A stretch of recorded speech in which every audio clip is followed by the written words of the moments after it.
Hey, what's up? Hello, guys. You are on some stuff. I don't know if you can really see me. We're just gonna flow with it. If you can hear that like machine in the background, it's my dishwasher. Hopefully it's quiet during this whole thing. We'll see. I did not start my lawn or my thing. As you can tell by the background behind me, I have moved. Mark and I moved in the month of December towards the end and like the middle of January. So today we're gonna do my December wrap up. I'm gonna insert a lot of the books right here because I don't have them because I returned them to the library and I don't own them. So let's get started. In the month of December, I had read 7 books. Majority of them were graphic novels, but we'll get into that. I feel like you guys are just so far apart. That's all right. Okay, so the first book that I read, I'm gonna be looking down at my bullet journal. Oh, before, let's go over my stats for January. Not January, December. Or not my December.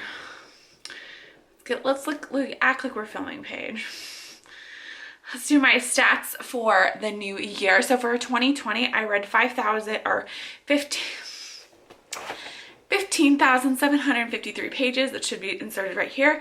49 books. My smallest book was 120 pages, which was a graphic novel. My longest book, boom, was 701 pages, boom. And it just goes from there. My average rating for 2020 was 3.3 stars, boom. I'll be going boom a lot because I don't have my stuff with me. So yes, let's get started on the first book that I read in the month of December, and that was Mortal Engines. Mortal Engines. I did give a full detailed book review on my sister's channel about Mortal Engines. That will be linked down below or up in the card symbol. I have no idea how to do that. Mostly, I love this book. I gave it a 5 out of 5 stars. I really enjoyed the world. I liked how it was different from the movie, which I know you're not supposed to compare movies versus books, but at the same time, I'm like, huh. So yeah, I enjoyed that part. It kept me to keep going for reading. I do want to see what goes on in the next couple of books. But yes, I gave the Mortal Engines a 5 out of 5 stars, and we'll be continuing on in 2021 with the series. All right, the next graphic novel that I read was Saga Volume 4. Volume 4, which I gave a 3.5 stars. 3 out of 5 stars, not 3.5. 3 out of 5 stars. This picks up right where it left off in the other graphic novels, except it did have like, how do you put it, a jump forward, not like exactly where it left off. It kind of just, and it also followed a different characters, which I enjoyed because I kept reading them. Jenna always tells me to slow down. Sorry to slow down. I always talks way too fast about books until I get like heated into them. Sorry, I'm not giving a whole lot of description about them. I read them in December. It is currently like almost the end of January. Literally, it's like January something. What day is it today? I'm on maternity leave, January 26th. So I currently am just looking at my notes and it just said I liked it. Okay, so the next book that I read was Leah on the Offbeat by that author. I gave it a 4 out of 5 stars. I enjoyed this book. It just had so much character development. It just felt like, how do you put it into words? I was like, it felt like it was high school, which I know it's high school because it was based in high school. It's based on the second book of Simon versus the Homo sapiens agenda, but it just felt so like, yeah, Leah on the Offbeat felt just so, it was just a lot of high school drama. So it follows a girl who comes out as bisexual. She likes man and female, and like she's just like male and female bisexual, and she comes out like telling everybody like, oh, she loves it and everything. And I didn't like that, how it was just high school drama, but I have to remember that that's why I read it was high school. I liked some of the plot points. I enjoyed seeing Simon back in the characters because I enjoyed him from the book. It just wasn't my like cup of tea, you know, cup of tea. Anyways, also it just felt so high schooly. All right, the next book that I read was Saga Volume 5. I gave it a 3.5 out of 5 stars. Picks just where it left off. This one had more sex. Had more booty call, more adventure. Quite enjoyed this one a little bit more than all the other ones. But yeah, I gave Saga Volume 5 a 3 out of 5 stars. And I did continue on with the series. The next book that I read, hold on, I have to look it up because I don't remember. Ooh, it was Defy Me. I spelled it wrong in my bullet journal. Defy Me by Tahara Mafi. I have to remember that because my like favorite booktuber loves her. Anyway, it's Tahara Mafi. This is the fifth book in the Shatter Me series. I enjoyed this one. It just felt so repetitive. The characters' names changed. So from like the first book to the fifth book, their whole names changed. The plot changed. Everything changed, and that annoyed me. That annoyed me so much. But I have to like consider going, oh yeah, well that's what the author wanted, you know.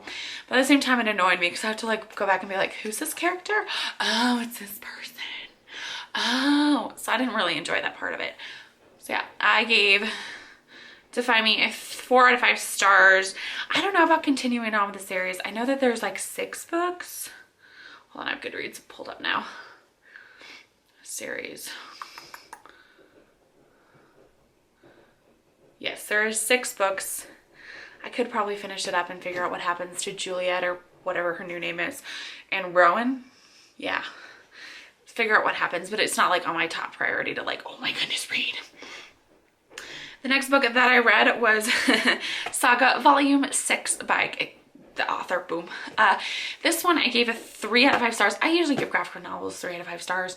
If I give a graphic novel 4 stars, you should definitely pick it up. 3 stars, it's pretty good. I am continuing on with the series for Saga, and I will love it all the same. But yeah, I quite enjoyed it. It was pretty good. It just had a lot more sex, a lot more violence. Kind of left off kind of where it left off in the beginning. So yeah, nothing like traumatic and go pick it up. The last and final book that I read in 2020 was Geekerella. Boom. I gave this one a 4 out of 5 stars. It was pretty good. It was about a girl who is just too much like Cinderella, if we're just gonna get it out of the way. It's too much like Cinderella. So it's a girl who lives with her stepmom. Her dad passed away. They're obsessed with this like TV show. It's like a space show. As you can tell by my DVDs, I'm kind of a space fanatic too. Yes, my DVDs, my books, anyways. So it's about a girl who's like obsessed with the DVD show and the new guy or whatever, and they end up falling in love with each other, and he ends up texting her, and it's like the weirdest event ever. And you're just like, this would never happen in real life. Like I would never like text Luke Combs because he's my favorite man ever. My husband knows that, or fiance, not husband, fiance knows that. But like he won't ever like message me or something. It's like, oh my goodness. And then like they fall in love and he comes and rescues her, and it's just like, it's like Cinderella with geeks in it. And I did not quite enjoy that. I liked how it was in the summer. So I wasn't like, oh, they had to go to school and stuff. And she kind of stood up for herself, and one of the twins was nice. And it's like the whole thing of Cinderella. If you watch Cinderella, it's like a retelling of Cinderella with nerds. And I didn't quite enjoy that. So it was a lot of just like nerds and Cinderella, which is a great thing. I finished it up right before midnight, so I'm adding it here in my wrap up before January.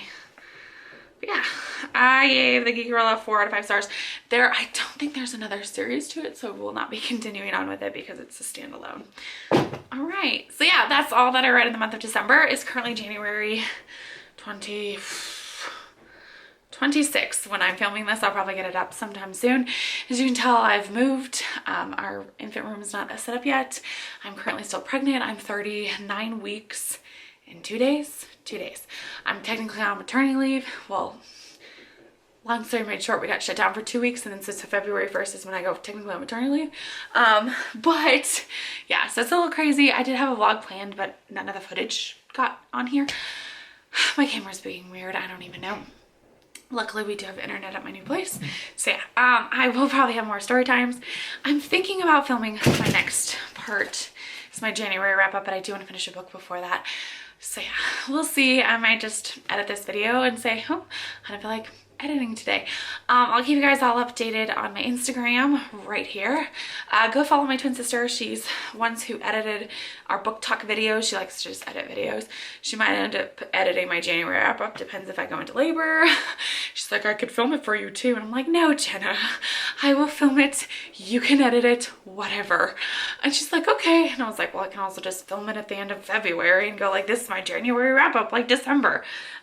So we haven't decided yet. Who knows? I probably will have to be induced for our baby to be here. I was hoping to show you guys all his like name and stuff, but the baby shower edit like stuff did not get transferred over, who knows. So yeah, I hope to tell you guys all later. I am currently reading, what's over there? Eldest? No. What is this book name? This book. Boom. As you can tell, my December or January wrap up is slow. I've got 3 books over here. So I'll talk about those in December or January. I might just do one in February if he hasn't come yet. So you guys might see the same stuff, who knows. Anyways, I've talked too much at the end of this wrap up. I hope to talk to you guys all later, and until next time, goodbye.